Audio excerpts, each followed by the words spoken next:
느헤미야 8장 5절에서 12절까지의 말씀을 교독하겠습니다.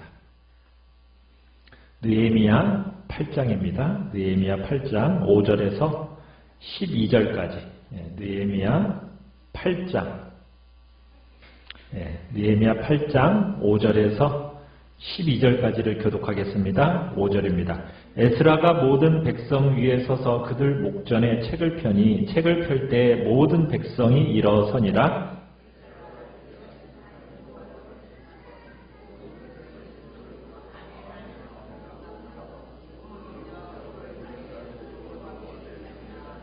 예수아와 바니와 세레베아와 야민과 악굽과 사부대와 호디아와 마세야와 그리다와 아사랴와 요사밧과 하난과 블라야와 레위 사람들은 백성이 제자리에 서 있는 동안 그들에게 율법을 깨닫게 하였는데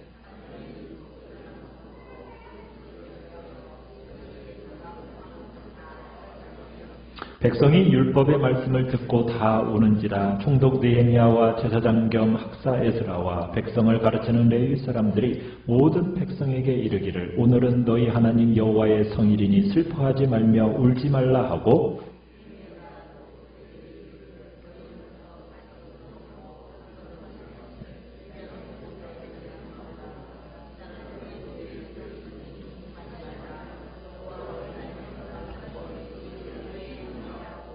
레위 사람들도 모든 백성을 정숙하게 하여 이르기를 오늘은 성일이니 마땅히 조용하고 근심하지 말라 하니 모든 백성이 곧 가서 먹고 마시며 나누어 주고 크게 즐거워하니 이는 그들이 그 읽어 들려준 말을 밝히 알미라. 아멘. 오늘 말씀의 제목은 말씀 부흥이 오는 길이라는 제목으로 말씀을 나눕니다. 이스라엘 백성들이 바벨론 땅에서 돌아와서 성전을 짓고 성전도 다 짓고 그 다음에 느헤미야 시대에 이르러서는 성벽도 다 지었습니다. 이제 본격적으로 성전과 성벽을 지은 열매를 기대하는 때가 온 거죠. 이제 뭐가 남아있겠습니까? 그저 언약 공동체가 말씀의 부흥을 경험하면서 새로워지는 일, 그 일이 남아있는 겁니다. 말씀의 부흥. 이 말씀의 부흥은 우리 교회도 정말 간절히 기대하는, 제일 기대하는 것 중에 하나입니다. 말씀 부흥이 어떤 길로 우리를 찾아오는가, 우리가 느헤미야를 통해서 우리가 살펴보려고 합니다. 우리가 지난주에 생각했던 것처럼 말씀의 부흥이 오는 첫 번째가 무엇이었습니까? 백성이 자발적이고 주도적으로 말씀을 듣고 싶어 했다라는 겁니다. 목회자들의 주도로 이루어진 게 아닙니다. 하나님의 백성들이 자발적이고 주도적으로 말씀을 듣고 싶어 했다라는 거예요. 백성들이 사모하는 마음을 가지고 먼저 성경을 읽어달라고 요청한 거예요. 그러면서 두 번째로 단위에 에스라만 서 있지 않았죠. 13명의 평신도 지도자들이 하나로 연합되어서 같이 이렇게 주님 앞으로 나아갈 때 하나님의 말씀이 들려지기 시작하는 영광이 나타나게 된 겁니다. 그리고 세 번째로는 이 백성들이 에스라가 성경을 읽자 오늘 5절처럼 앉아있지 않고 어떻게 했다고요? 일어섰죠. 그 표현이 뭐예요? 말씀을 공경하고 말씀을 들려주시기를 사모하는 마음을 담아서 앉아있지 않고 일어섰다라는 겁니다. 자, 이제 6절을 다시 한번 읽어보겠습니다. 6절. 시작. 에스라가 위대하신 하나님 여호와를 송축하매 모든 백성이 손을 들고 아멘 아멘 하고 응답하고 몸을 굽혀 얼굴을 땅에 대고 여호와께 경배하니라. 자, 백성들의 마음이 다 열린 것이 보이죠? 자, 단에서 성경을 읽기 전에 이들이 했던 일이 지금 무엇입니까? 하나님을 높여드리고 하나님을 영화롭게 하는 겁니다. 하나님을 높여드리고 하나님을 영화롭게 하니까 모든 백성들이 다 어떻게 했어요? 손을 들고 아멘, 아멘 하고 반응을 합니다. 그러니까 성경을 읽기 전에 이들이 또 얼굴을 어디에 대고? 땅에 대고 하나님께 경배하면서 하나님의 말씀이 읽혀지기를 목마르게 들려지기를 사모함으로 그 마음을 표현하고 있는 것 우리가 보게 되는 겁니다. 여러분, 말씀의 부흥은 어떤 길을 통해서 오겠습니까? 예비되고 사모한 준비된 영혼들을 위해 하나님의 말씀이 부어지면서 부흥이 임하게 되는 거죠. 하나님은 주권자이세요.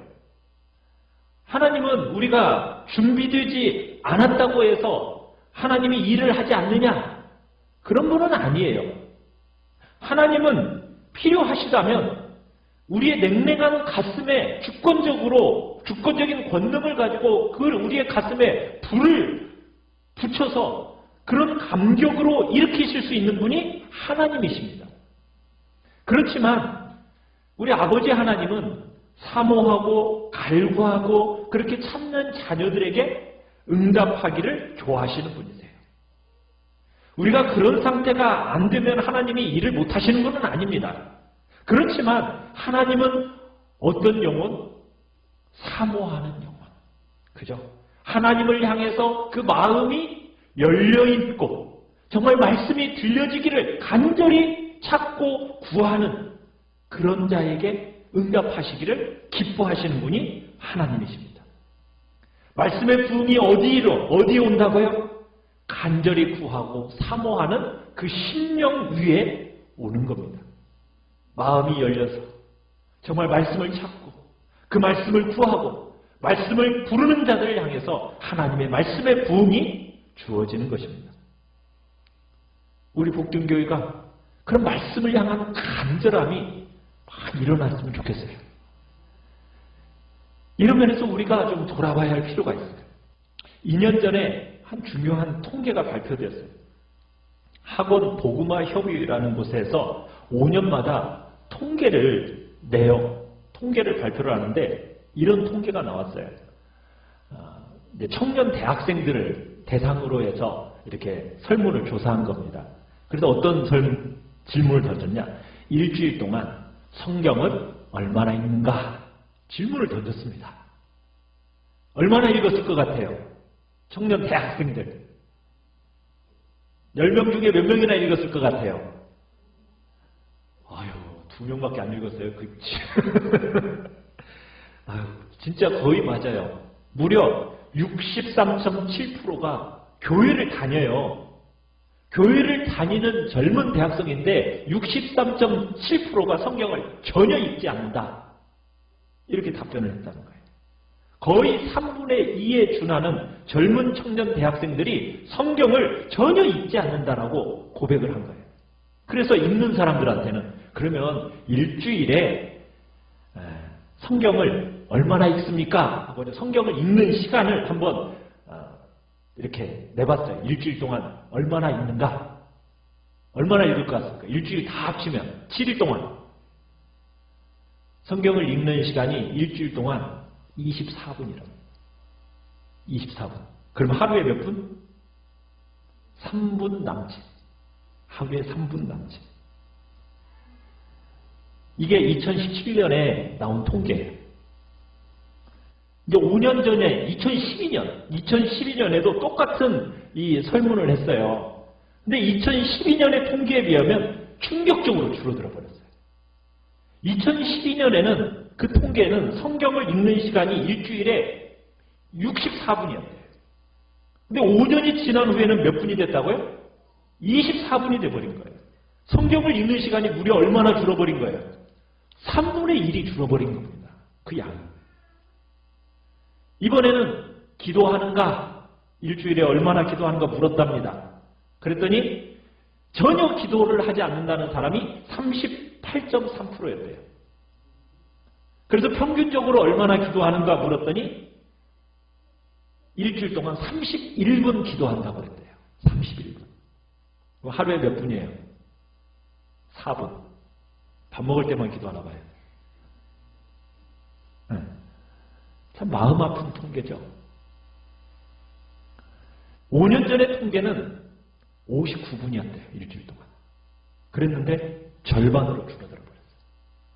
5년이 지나고 나니까. 또 성경을 하나님의 말씀으로 믿는가? 이렇게 질문을 던졌답니다.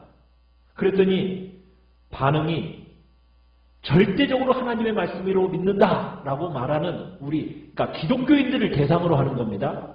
교회에 다니는 우리 청년 대학생들을 대상으로 하는 이 설문이에요. 이게 지금 믿지 않는 사람들을 포함하는 게 아니에요. 지금 교회를 다닌다고 말하는 우리 교회에 다니는 청년 대학생들을 대상으로 해서 설문한 거예요.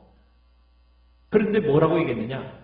절대 진리라고 믿는다는 사람은 37.1%예요. 44%가 어느 정도 진리예요 라고 이렇게 반응을 했대요. 어떤 사람은 44%도 긍정적으로 해석하려고는 하지만 그렇지가 않죠. 여러분, 성경은 우리가 믿는 바가 뭡니까? 1.1획도 오류가 없는 하나님의 진리의 말씀 맞죠? 그렇게 우리가 믿어야 이 말씀이 살아있는 하나님의 말씀이 되는 거 아니겠어요? 그런데 그렇게 고백한 사람이 몇 프로라고요? 37%. 37%. 여러분, 청년 대학생을 대상으로 했으니까 이게 무슨 대표성을 가질까? 이렇게 반문할지도 모르겠지만 여러분, 이건 상당한 정도의 대표성을 가지고 있는 거예요. 어떻게 보면 한국교회 전체에 상당한 정도의 대표성을 가지고 있다는 얘기입니다. 오늘날 한국교회의 성도들의 현 주소를 보여주고 있는 거죠. 교회를 다니기는 하는데요. 일주일 동안 성경을 열어서 읽는 사람이 10명 중에 3, 4명밖에 안 된다는 거예요. 대다수는 성경을 전혀 열지 않는다는 거죠. 읽어도 하루에 몇 분? 3분. 그 몇 절이나 읽는 거예요? 저희 집에서도 이렇게 이제 성경을 읽는데 하루에 100절 이상씩 같이 읽거든요. 그럼 한 어떤 경우에는 3장, 4장, 5장, 뭐 시편 같은 경우는 뭐 한 10장까지도 이렇게 되기도 하는데 그렇게 읽으면 한 20분 걸려요. 100절을 읽으려면. 그런데 이거 뭐 3분이면은 도대체 몇 절을 읽는 거예요? 그냥 잠깐 보고 마는 거예요. 지금 이게 오늘날 한국 교회 젊은이들의 현실이에요. 현실. 이게 우리 교회의 일이기도 한 겁니다. 마음 아픈 통계예요. 여러분, 성경 열어야 돼요. 그냥 열지 말고 어떻게 열어야 된다고요? 느헤미야 시대의 백성들처럼 사모함으로 열어야 돼요. 하나님의 음성 들려주기를 목말라함으로 열어야 된다고요. 귀한 말씀 들려주시면 더 바랄 것이 없다는 그런 마음으로 정말 고개를 조아려서 경배하고 감격했던 이스라엘 백성들처럼 하나님의 말씀을 열어야 되는 거예요. 그런데 지금 성경을 대하는 중심이 잃어가고 있어요. 설교는 많아졌어요.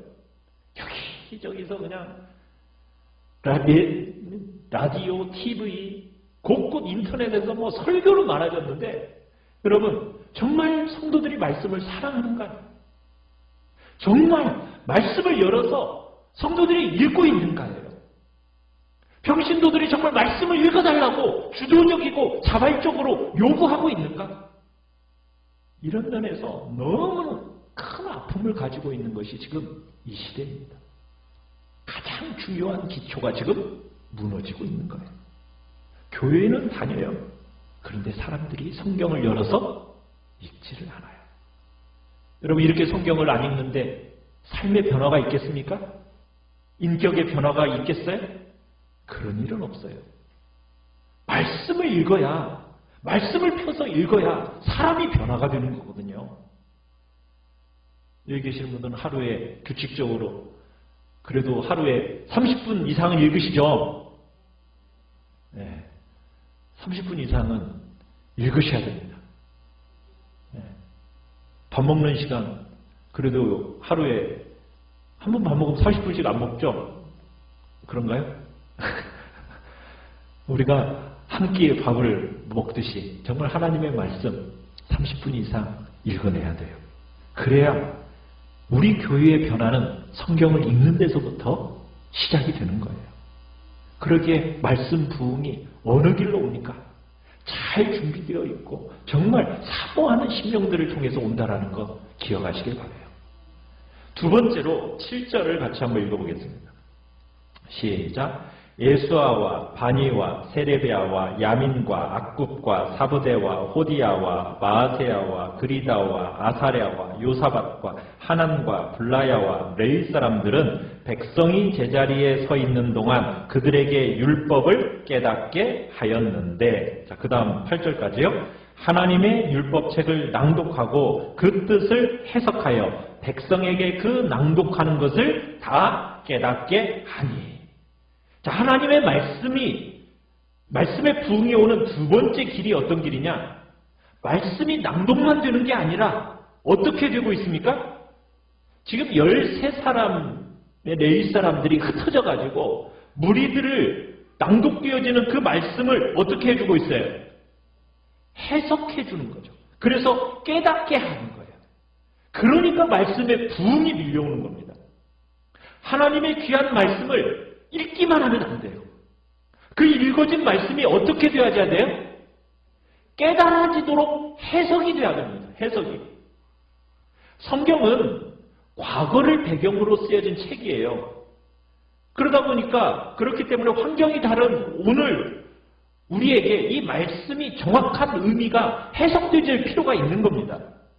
말씀이 우리 시대의 말로 해석이 되어질 때 그 말씀의 정확한 의미가 우리가 깨달아질 때 어떤 일이 일어납니까? 말씀의 부흥이 오게 된다는 거예요. 그러니까 여러분들이 성경을 믿기만 할 것이 아니라 그 귀한 이 하나님의 말씀이 깨달아져야 돼요.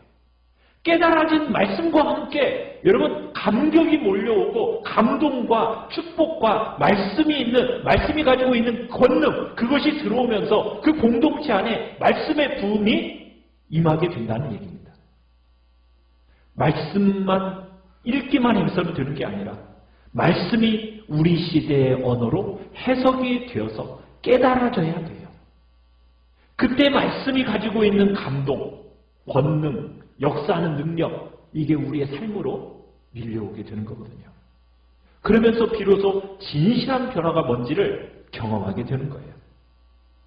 그냥 내가 원하는 대로 막 깨닫는 것, 그게 아닙니다. 하나님이 말씀하고 싶어 하는 것을 여러분들이 듣고 하나님이 원하는 대로 여러분 깨달아야 돼요. 그럴 때, 그렇게 시작할 때 삶의 진정한 변화가 오는 거예요. 그래서 성경 공부를 해야 되는 거예요. 그냥 내 생각, 내 방식대로 여러분 그 말씀을 그냥 깨닫는 것은 잘못하면 오류가 있고 이게 엉뚱한 길로 갈 수가 있어요. 그래서 정말 이 말씀이 하나님이 내게 말씀하시고자 했던 그 의미가 뭔가를 여러분이 깨달아 아셔야 돼요. 이제 저희 교회에서는 여기 이제 나이 드셔서 뭐 홈페이지 들어가 보시나요? 홈페이지에 들어가 보면은 설교들을 다 이렇게 들을 수가 있게 해놨어요. 이제 저 같은 경우는 설교가 새벽 설교도 그렇고 다 말씀을 해석해줘요. 그냥 내 마음대로 뭐 이렇게 깨닫는 거 그냥 얘기하는 게 아니라 그 당시의 말씀이 어떻게 우리에게 해석이 되어져야 되는지, 그리고 오늘을 살아가는 우리에게 있어서 그 말씀이 어떻게 적용되어져야 되는지의 부분에 대해서 말씀을 가지고 어쨌든 저는 해석하려고 노력을 하고 말씀을 전달을 해요. 왜? 하나님의 말씀은 내가 그냥 내 생각대로 내가 듣고 싶은 대로 듣는 말씀이 아니거든요.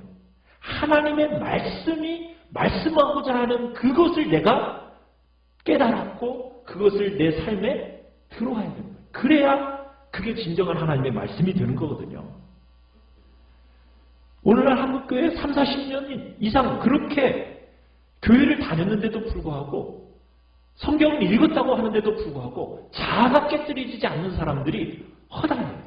왜냐하면 자기 방식대로 그냥 성경을 읽는 거예요. 자기 방식대로 성경을 원하는 대로 그냥 읽어보 나가버리니까 진정한 변화가 나타나지 않는 거예요. 여러분, 하나님의 말씀이 내게 와가지고 인격과 딱 맞닥뜨려지는 거. 여러분, 이게 뭔지를 아십니까? 정말 말씀을 가지고 하나님께서 자기 백성을 찾아오셔서 자기 백성들에게 말씀하시는 것이 무엇인지를 여러분은 아시냐는 거예요. 이게 뭔지를 많이들 몰라요. 그러다 보니까 성경을 읽는데 이 성경 속에서 뭐만 끄집어내요. 도덕적인 것, 윤리적인 것, 그래가지고 마치 수양하는 수준에서 신앙생활을 해보는 사람들이 많다는 거예요. 그러면은 여러분 인격의 변화와 삶의 변화는 안 나타나는 거예요. 말씀이 살아계신 하나님, 인격이신 하나님이 내 심령 가운데 말씀으로 찾아오셔서 내게 내 인격과 부딪히고 내 삶과 부딪혀서 내 습관을 만지시고 내 생각과 사고와 세상을 보는 눈을 만지시고 그러면서 내가 변화가 될 수 있는 거거든요. 그게 뭔지를 알아야 돼요. 그런데 뭔지를 모르는 사람들이 많아요. 깨달아서 눈이 열리고 달라지는 것이 무엇인지를 알아야 되는데 그걸 몰라요. 그러니 삶이 안 변해요. 인격이 안 변하는 거예요. 너무너무 더디고 너무너무 어려운 겁니다. 그래서 성경을 읽을 때 눈으로만 성경을 읽는 게 아니고 그냥 귀로만 들려지는 게 아니라 말씀이 살아있고 정말 내 마음을 만지시고 내 삶을 해석해 주시고 현실을 보게 만들어주는 그런 말씀과의 부딪힘이 우리 안에 있어야 된다는 얘기입니다. 하나님 앞에 서서 정말 내 모습이 보여지고 내가 얼마나 오랫동안 나를 얼마나 하나님이 오랫동안 기다려주셨는지를 봐야 되는 거예요. 정말 죄 때문에 내가 하나님 앞에서 울고 그런 나를 하나님께서 사랑하셔서 구원하신 것이 무엇인지 감격해서 울고 그 귀한 말씀이 그저 책으로만 우리에게 전달되어지는 것 정도로 그쳐서는 안 되고 살아계시고 인격이신 그 하나님의 말씀 안에서 우리를 찾아오시고 만나는 것이 무엇인지를 아는 그런 하나님의 말씀이 해석되어지고 깨달아지는 은혜가 우리에게 있어야 한다는 얘기입니다. 그 깨달아지는 말씀을 통해서 내 삶이 변하고 내 마음이 변하고 내 인격이 변하는 역사가 나타나게 되는 거거든요. 여러분 그것이 뭔지를 그 변화가 실제로 가능한지 여러분의 삶을 정말 말씀 앞에서 한번 주님 앞에서 해석되어지도록 자신을 깊이 들여가 보십시오. 그냥 좋은 말 듣고 결심하고 그렇게 바뀌는 게 아니에요. 말씀이 내 영혼에 찾아오셔야 돼요. 그래야만 일이 일어나요. 말씀의 부흥이 어떻게 온다고요? 읽혀진 말씀이 해석되어지고 깨달아질 때 그 감격과 감동과 권능을 가지고 우리의 삶으로 찾아오게 되는 겁니다. 여러분의 말로 깨달아지도록 여러분의 삶의 자리에 적용되도록 여러분들이 말씀의 본문을 해석해내셔야 돼요. 그냥 피상적으로만 머물러 있지 마시고 그냥 깨닫고 싶은 마음 가지고 여러분 사모한 마음으로 모여서 여러분 우리 말씀의 부흥이 오도록 우리 기도해야 됩니다. 세 번째, 이렇게 말씀이 깨달아질 때 어떤 일이 일어났습니까? 우리 9절을 같이 한번 읽어보겠습니다. 9절 첫 부분을 보시면 같이 읽습니다. 시작. 백성이 율법의 말씀을 듣고 다 우는지라. 말씀을 깨닫기 시작하니까 백성들의 눈에서 뭐가 흐르기 시작해요. 막 눈물이 흘러나기 시작하는 거예요.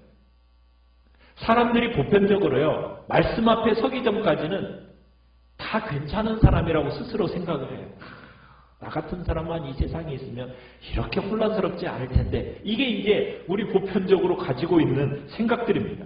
그런데 여러분이 하나님의 말씀 앞에 딱 서면 너무나 놀랍게도 내가 얼마나 짐승 같고 내가 얼마나 티끌 같은 존재인지 그 추악함들이 보이기 시작하는 거예요.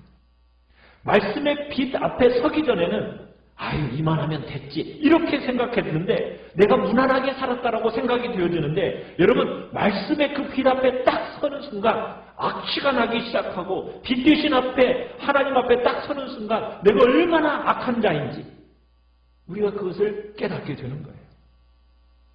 남들에게 비난받을 만한 일을 내가 해서가 아니라 내 존재 자체가 하나님과 사람 앞에서 얼마나 악한지가 말씀 앞에서 보여지는 거예요. 야, 이런 나를 하나님이 오래오래 참아주셨구나. 이런 마음이 다 깨달아지니까 그 눈에서 눈물이 나는 거예요. 그 눈물이 마를 수가 없는 거예요. 빛 되신 그 하나님 앞에 선 그 백성들에게 그런 일들이 지금 일어나고 있는 겁니다. 삶의 인격적인 변화는 바로 이런 말씀의 권능이 아니면 불가능한 거예요. 말씀 앞에 세워지지 않으면 사람은 바뀌지 않습니다. 말씀 없이 변하는 법은 없는 거예요. 자, 말씀이 사람의 내면에 다 만져지니까 지금 이스라엘 백성들의 눈물에서 막 눈물이 나는 거예요. 막 다 웁니다. 자, 9절 10절 다시 한번 읽어보겠습니다. 9절 10절 시작. 백성이 율법의 말씀을 듣고 다 우는지라. 총독 느헤미야와 제사장 겸 학사 에스라와 백성을 가르치는 레위 사람들이 모든 백성에게 이르기를 오늘은 너희 하나님 여호와의 성일이니 슬퍼하지 말며 울지 말라 하고, 느헤미야가 또 그들에게 이르기를 너희는 가서 살린 것을 먹고 단 것을 마시되 준비하지 못한 자에게는 나누어 주라. 이 날은 우리 주의 성일이니 근심하지 말라. 여호와로 인하여 기뻐하는 것이 너희의 힘이니라 하고. 자, 울고 있는 사람들에게 지금 느헤미야와 에스라가 지금 뭐라고 얘기했어요? 울지 마라. 왜? 오늘은 어떤 날이니까? 여호와의 성일이니까 울지 마라. 근데 이 날이 무슨 날이냐면 7월 1일입니다. 나팔절이에요. 나팔절. 나팔절이라는 것은 한 해를 마감하고 새 해를 시작하는 절기가 나팔절입니다. 그러니까 하나님의 베푸신 은혜, 그리고 하나님의 신실한 동행을 기대하며 감사하고 즐거워하는 날, 그날이 바로 나팔절이에요. 오늘날로 말하면, 우리말로 하면 1월 1일 새해, 이제 신년 날인 거죠. 자, 그런데 말씀을 통해서 다 빛이 비치고 자신의 허물과 악함이 드러나자 백성들이 너나 할 것 없이 다 울기 시작하는 거예요. 그런데 지도자인 느헤미야와 에스라가 울지 말라, 기뻐해라 하면서 권면을 합니다. 자, 그랬더니 그 백성들이 그 권면을 어떻게 들었어요? 울음을 멈췄을까요? 계속 울었을까요? 자, 12절을 읽어보겠습니다.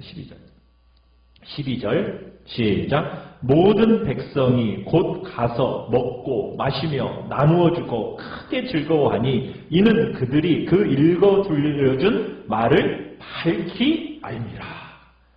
어떻게 했어요?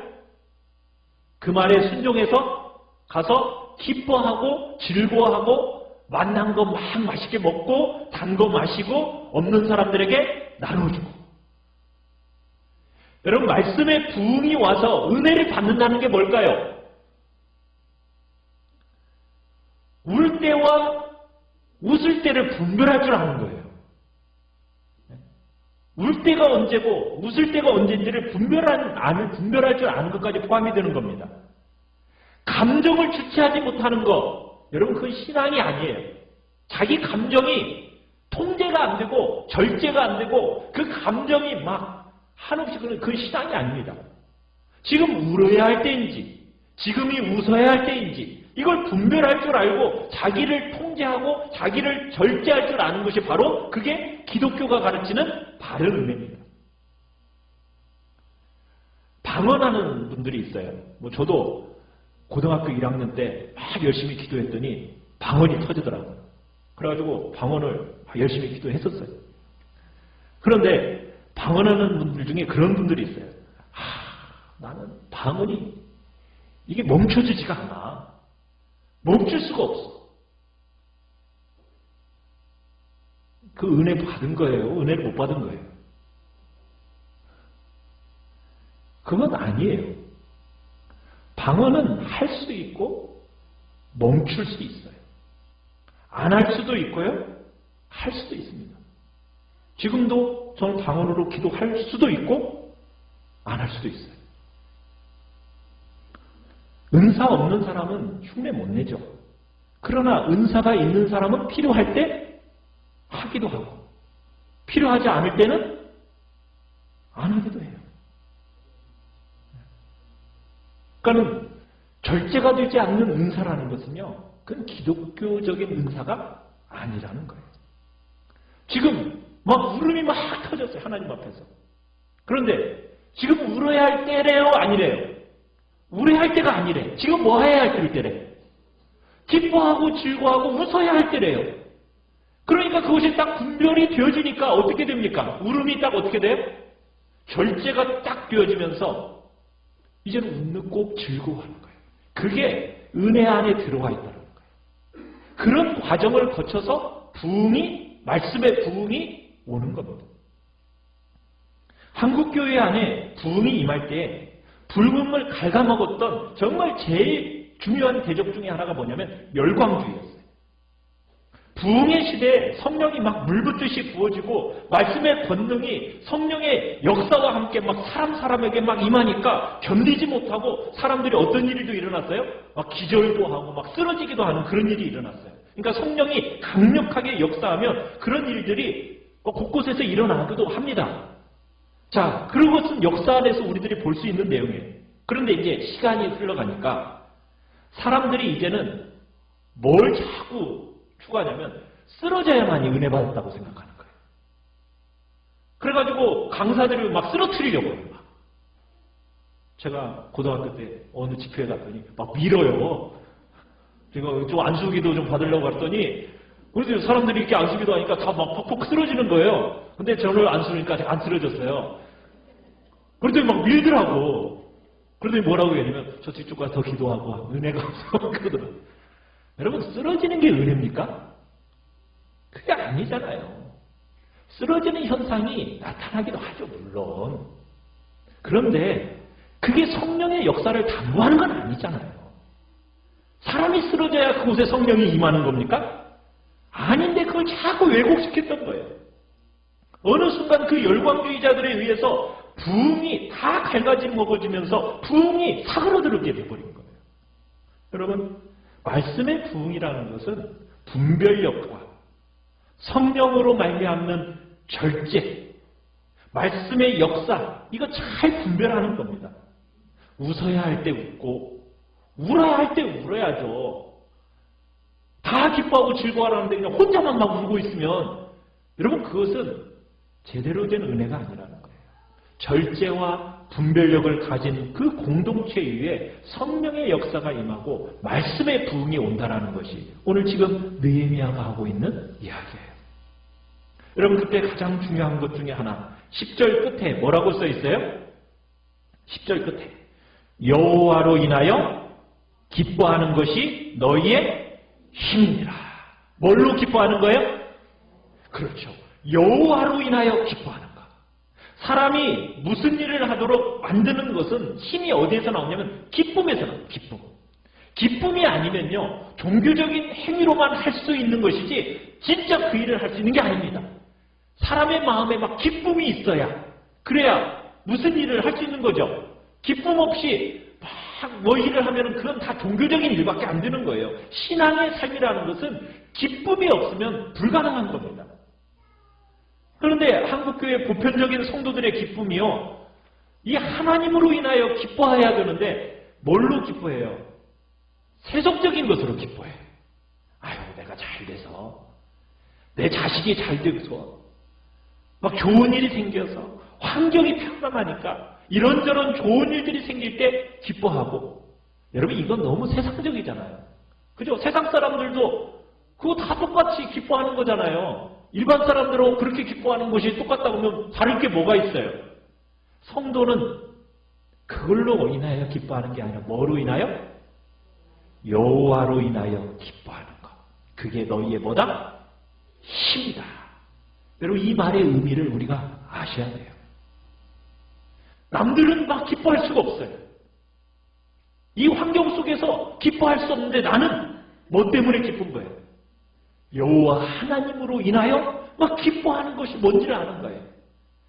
그분을 신뢰하고 그분이 막 의지되고 그분이 믿어지고 그분이 존재함으로 인해서 내 삶의 어떤 자리에서도 노략질 당하지 않는 기쁨, 그 기쁨이 어떤 것인지 아느냐는 거예요.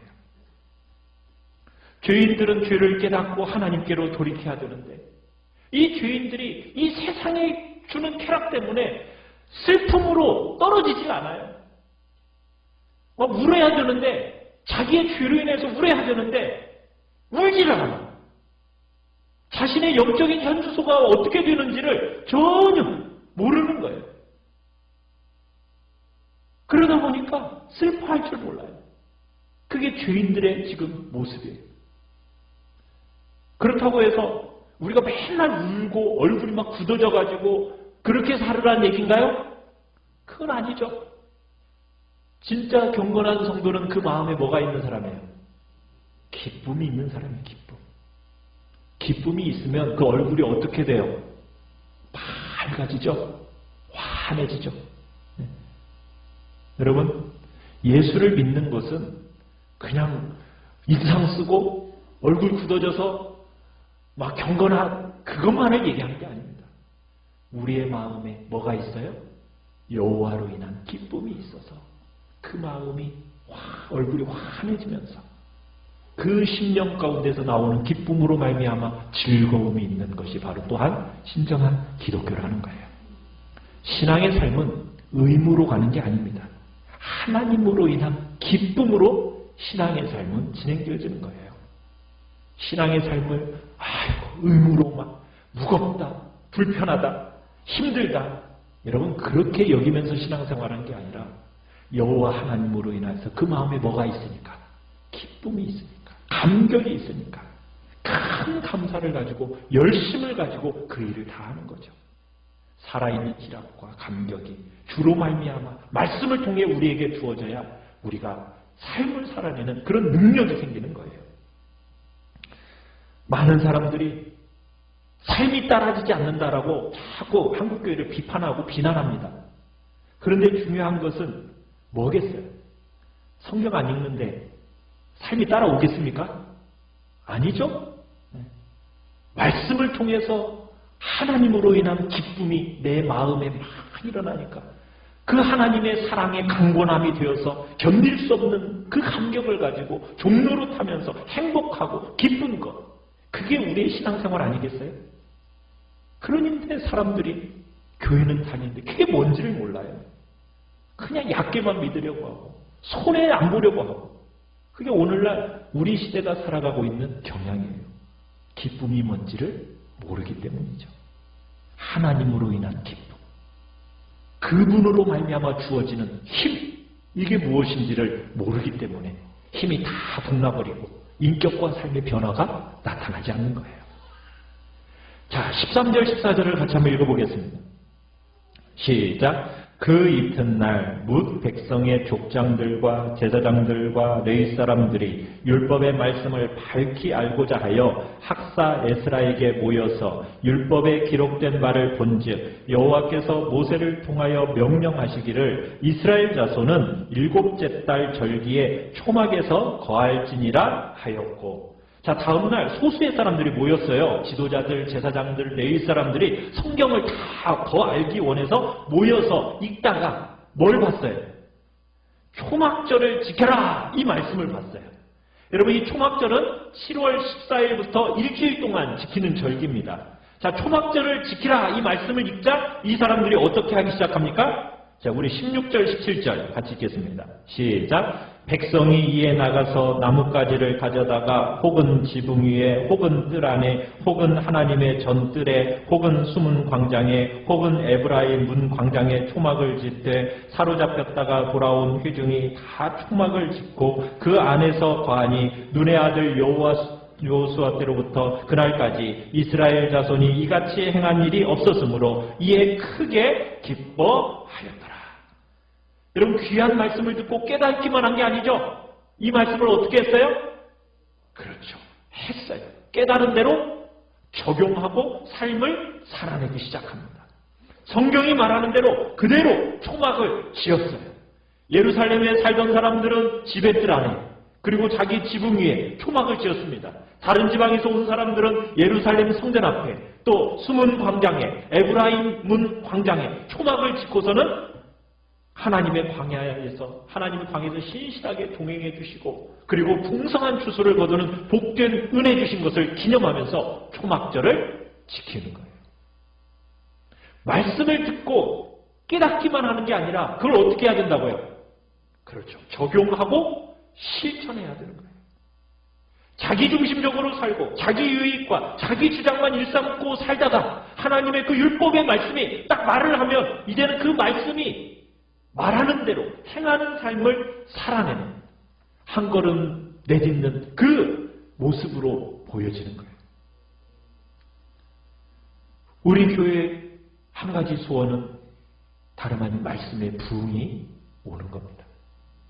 그래서 정말 우리 교회의 이 말씀 부흥, 이것이 거쳐서 온 한국교회 구석구석을 적시는 이 아픔 많은 한국 땅에 참된 하나님의 부흥이 와서 그 모든 아픔을 치료해내는 복된 날, 우리는 그날을 꼭 사모하며 나아가기를 바랍니다. 정말 어떤 길을 통해서 그 일이 온다고요? 내가 먼저 말씀에 대한 뭐가 있어야 돼요? 목마름, 갈급함, 사모함, 공경함. 여러분 그것을 가지고 먼저 말씀을 여십시오. 그 말씀이 들려져야 돼요. 깨달아져야 돼요. 깨달아질 뿐만 아니라 그 말씀을 내가 기필코 살아내겠다 원하는 그 신령이 우리 안에 나타나야 돼요. 그 백성들 위에, 그 공동체 위에 하나님의 말씀에 부흥이 주어지면서 새로운 복된 은혜가 임하게 되는 것입니다.